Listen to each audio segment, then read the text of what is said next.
Much ma'am.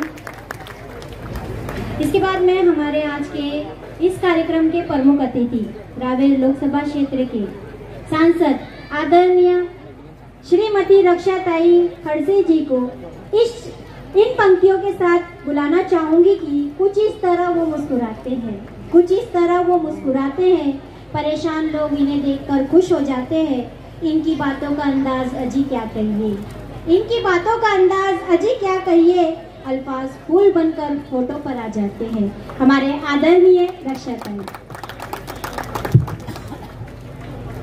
आज या आपल्या अमृत भारत योजनेच्या संदर्भामध्ये आज इथे उपस्थित असलेले, खास करून आज ह्या कार्यक्रमासाठी ज्यांनी आज आपल्याला इथे उपस्थिती दिली, आपल्या डीएसपी मॅडम, त्याचप्रमाणे इथे उपस्थित असलेले आपले रेल्वेचे नोडल ऑफिसर, इथे उपस्थित असलेले नगरपालिकेचे सगळे आजी माजी सगळे नगर अध्यक्ष, माझ्यासोबत आलेले आमचे ज्येष्ठ नेते आदरणीय सुरेश भाऊ, पद्माकर भाऊ, आमचे तालुका अध्यक्ष महेश भाऊ, आमच्या सगळ्या महिला मोर्चाचे सगळे पदाधिकारी व सर्व माझ्यासोबत आलेले आमचे भारतीय जनता पार्टीचे सर्व पदाधिकारी, इथे उपस्थित असलेले अन्य पक्षाचे सर्व नेते आणि सगळा स्टाफ, त्याचबरोबर पत्रकार बंधूंनो आणि विविध शाळेमधून आलेले सगळे माझे विद्यार्थी मित्रांनो, आजचा कार्यक्रम जसं इथे सरांनी प्रास्ताविक करताना सांगितलं की आपल्या रावेर शहरासाठी हा नक्कीच एक ऐतिहासिक कार्यक्रम आहे। आणि आपण बघितलं असेल की रावेर स्टेशन हे एक आपला इथे उद्योगासाठी आणि खास करून आपल्या शेतकऱ्यांसाठी एक महत्त्वाचं स्टेशन आहे।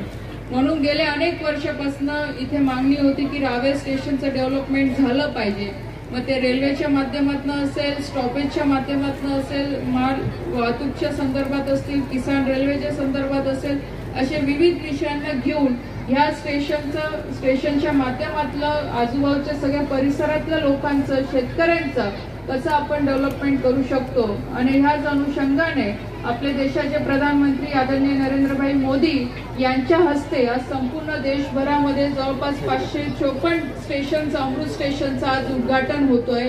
आज मला सांगताना आनंद होतोय की आज साहेब स्वतः ऑनलाईन या सगळ्या स्टेशनचं उद्घाटन करतायत। आणि आपल्या रावेर मतदारसंघामध्ये जवळपास 4 स्टेशन इथे घेण्यात आलेलं आहे। पहिल्या फेज मध्ये मलकापूर होतं आणि आता दुसऱ्या टप्प्यामध्ये आपलं रावेर आहे, सावदा आहे आणि त्याच्यानंतर नांदुरा आहे। 4 स्टेशनचं पूर्णपणे काम सुरू झालेलं आहे। आपण जर परिसरामध्ये बघितलं असेल, सावदा स्टेशनला येता जाता तुम्ही बघा की रावेरचं बघा, अतिशय सुंदर पद्धतीने ह्या सगळ्या स्टेशनचं काम सुरू झालेलं आहे। जवळपास रावेर स्टेशनला 10 कोटीचा निधी उपलब्ध झालेला आहे। त्याच पद्धतीने सावद्याला, मलकापूरला, नांदुऱ्याला आधीचा एक काळ होता की जेव्हा रेल्वे स्टेशनवर जायचो तेव्हा सगळं घाण्याचं साम्राज्य राहायचं आणि आजूबाजू बघतानाही आपल्याला किळस यायची की बाबा की कुठेही स्वच्छता आपल्याला दिसायची नाही।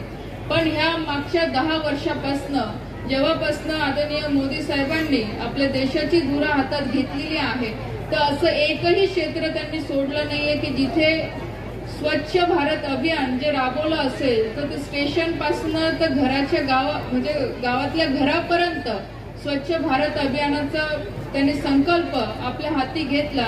आणि त्या माध्यमातून मग रेल्वे स्टेशन असतील, बस स्टॉप असतील, एअरपोर्ट असतील, जिथे जिथे ट्रान्सपोर्टचे सगळे सिस्टीम आहे त्या चांगल्या पद्धतीने, ऍडव्हान्स पद्धतीने आपल्याला कशा करता येतील या अनुषंगाने सगळा उपक्रम मागच्या 10 वर्षापासून त्यांनी हातात घेतलेला आहे। पहिला टप्पा आपण बघितलं असेल की आधी एअरपोर्ट आपल्याला कुठेतरी मोठ्या शहरांमध्ये दिसायला मिळायचे किंवा विमानाने प्रवास करायचा म्हटलं तर एखादा मोठा व्यक्ती असेल किंवा जो श्रीमंत असेल तो फक्त विमानाने प्रवास करायचा। पण ह्या मागच्या 5-6 वर्षाचा जर तुम्ही आढावा घेतला किंवा बघितलं की आता जिल्हा लेवलवर सुद्धा एअरपोर्टची आता पूर्ण कन्स्ट्रक्शन पूर्ण झालेलं आहे। काही काही जिल्ह्यांमध्ये तर छोट्या फ्लाईटची सर्व्हिस सुद्धा सुरू झालेली आहे। इव्हन आपल्या जळगावला सुद्धा एअरपोर्ट पूर्ण झालेला आहे, तिथे सुद्धा काही मधल्या काळामध्ये फ्लाईटची सर्व्हिस सुद्धा सुरू झाली। पण फ्लाईट कमी असल्यामुळे आपल्याला ते कंटिन्यू भेटलं नाही।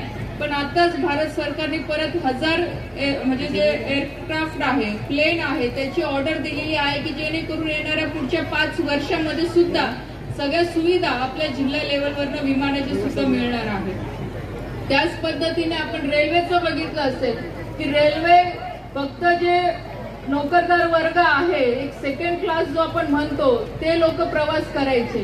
पण अमृत भारतच्या माध्यमातनं, वंदे भारत ट्रेनच्या माध्यमातनं, बुलेट ट्रेनच्या माध्यमातनं जर आपण बघितलं असेल की जसं इंटरनॅशनल बाकीच्या कंट्रीजमध्ये ज्या पद्धतीने सगळ्या रेल्वेच्या सुविधा असतात, त्याच पद्धतीने आपल्या भारत देशामध्ये पण सगळ्या जनतेला, सगळ्या लोकांना त्या सगळ्या सुविधा रेल्वेच्या माध्यमातून हाय क्लास सगळ्या सर्व्हिसेस मिळाल्या पाहिजे. या अनुषंगाने वंदे भारत